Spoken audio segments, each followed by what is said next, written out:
আজি 29 নং ভেৰগাঁও সমষ্টিৰ ধৰমজলি চাহ বাগিচা সেই ধৰমজলি চাহ বাগিচাৰ গাঁও এখনত আছোঁ ষ্ট্ৰীম অপাৰেশ্যন কৰিবৰ কাৰণে ইয়াতে নিউজ 24 বদলেনে উপস্থিত হৈছে। এইটো মুহূৰ্তত মই লগ পাইছোঁ এজন ধৰমজলি গাঁৱৰে এজন মানে বিকলাংগ তেখেত বিকলাংগৰ ওচৰলৈ মই যাব বিচাৰিছোঁ। তেওঁৰ পৰা কেইটামান মই কথা সুধিব বিচাৰিছোঁ।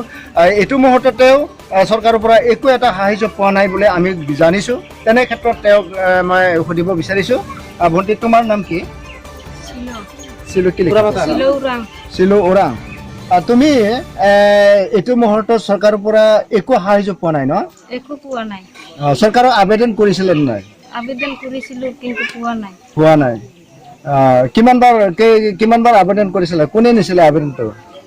লৈছে বহুত কৈ আহি থাকে, লিখাই দি থাকোঁ। ঘৰত এতিয়া কোন কোন আছে তোমাৰ? ভাই আছে, বোৱাৰী আছে আৰু ভাইৰ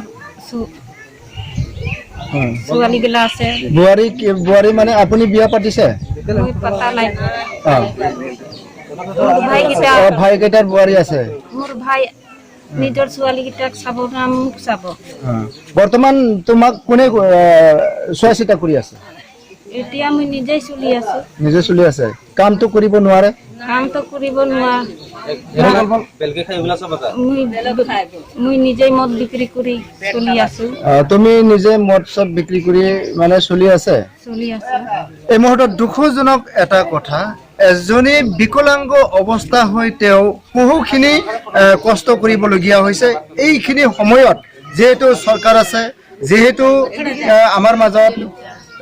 আমাৰ মাজত চৰকাৰ এখন আছে, তেওঁলোকৰ আজিলৈ এনেকুৱা বিকলাংগ অৱস্থাৰ মানুহখিনি সুদিশ ল'বৰ কাৰণে কোনো মানে এজনে ইয়াত আহি পোৱা নাই, ঢুকি পোৱা নাই।